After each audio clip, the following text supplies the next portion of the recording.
Yep, I fucking admit it. I was raped like a child that had to go through that has wool between its legs like a coyote, lost coyote in the wilderness right now.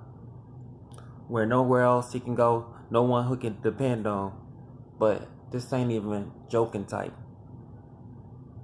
Yeah, the white guy that I knew when I was a kid was somebody that was coming over my house, not even knowing that he was supposed to be a good friend of my mom, but turned out to be a serial sexual offender, a sexual predator, coming over there just to touch on me.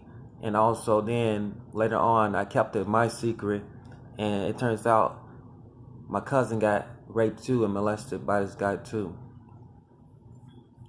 Yep, on the west side of Chicago, by Tallman and Ogden, by the Mount Sinai Hospital is where this happened at when I was first touched on.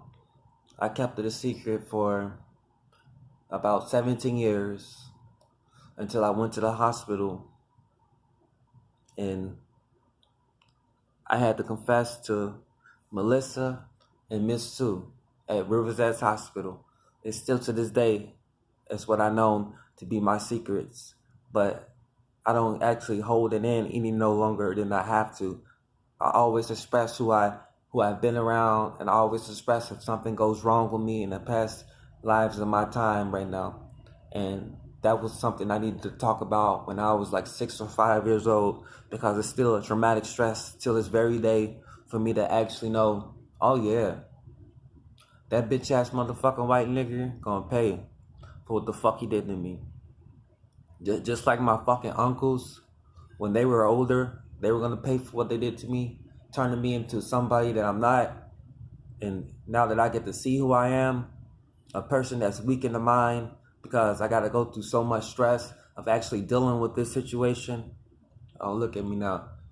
I wake up every day thinking about, how I'm gonna prove to these children that I'm strong, how I'm gonna prove to these children that I'm somebody that's better than the rest of these people out here in this world right now.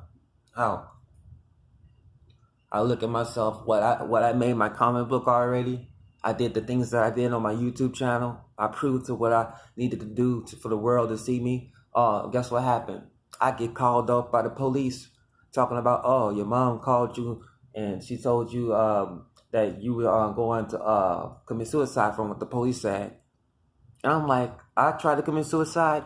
Why am I still living if I tried to commit suicide?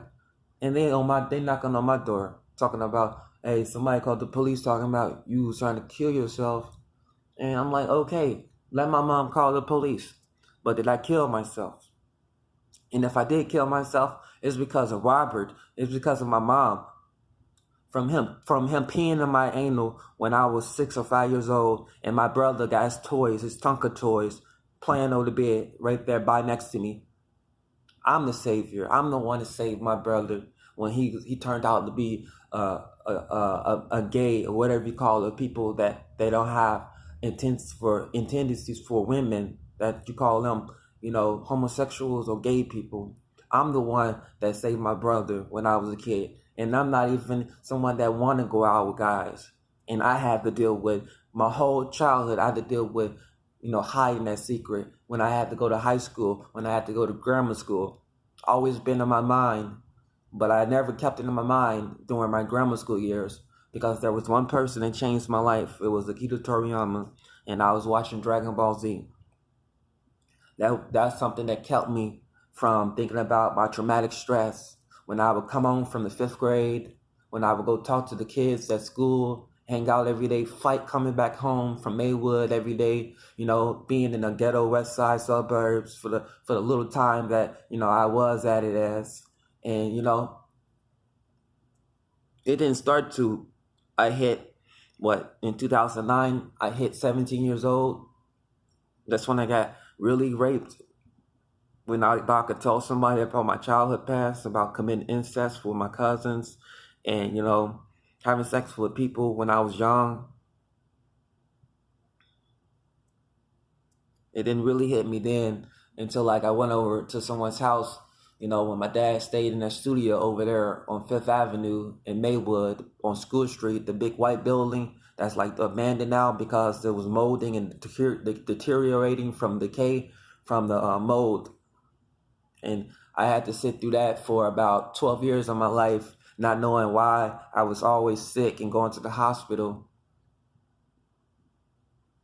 Now my dad puts it in my face. Oh, you got molested when you were 5 years old by your mom's friend, her white friend molested you. Now I get to be put in my face.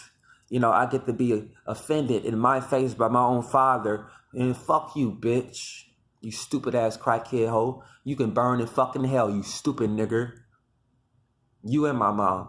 You want to call the fucking police on me when I'm fucking defending myself, when I'm standing up for myself, when motherfuckers offended me in this fucking place over here? And YouTube can see it. I don't give a fuck, man. They can fucking kick me the fuck out. I don't want to be around weird motherfucking people that's talking about sexual jokes with me, or sexual jokes with children, or something that got to do with their childhood, or being molested or raped, if they're not serious of talking to me on a level where they can be loved and they can be cared for without having a joke about it, if it's going to be turned on and it's going to be attracted to other children out there on the streets down there.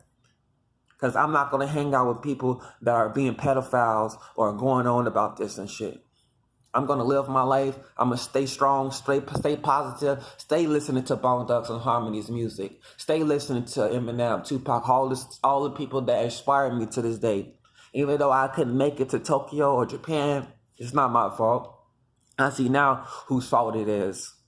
I see really now whose fault it is. Yeah, they let that bitch go to Japan. The so-called bitch who's my father, they let his dumb ass go to Japan. But where was my chance at? Oh, I deserve to get fucking molested. I deserve to fucking get beat up in Maywood. I deserve to fucking walk down the street and act like I just don't know how to live my life. But I can be the smartest person that speak the best Japanese over here. But nobody respect that or understand it. Nobody do. Not these staff members, not these social workers, these case workers. None of them fucking know what I talk about.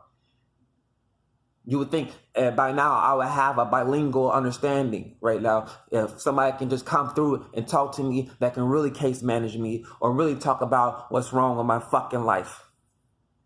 Oh, okay, he wears a skirt, he wears a dress, he's this and that. He wants to grow his hair long. He wants to cut his beard off. He wants to be different. He wants to be lighter than who he fucking really is. So fucking what?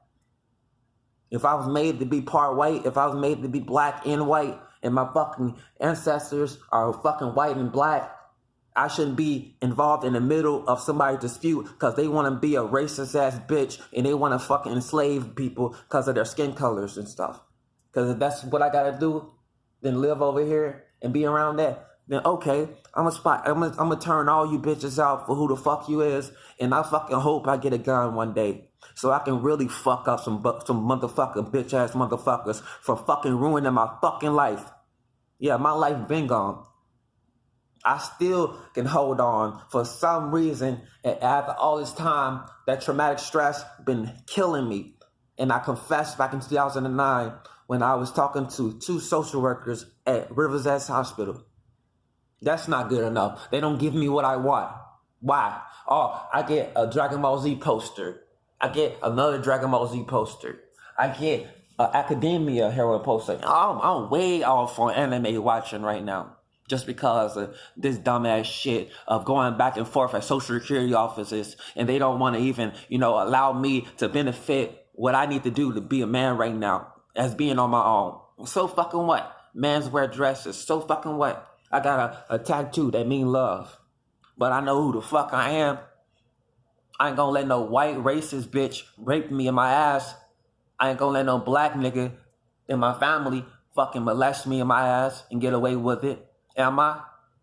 So I want to stand up along with all you individuals out there who think you want to stand up right now. Stand up. Tell the truth. Tell the news cameras in Melrose Park who's raping you, who's molesting you. Tell the world right now. Everybody that's around this building, everybody that's in this neighborhood, even the fucking business people, the police officers, let them know. Let the people know. Because if I gotta worry about being molested or being perpetrated for a person that's gonna do that to a child, then I don't wanna fucking live no more. I don't wanna fucking feel like my mind gotta be disturbed by demons, being possessed right now by my mom, my dad, none of these fucking fools.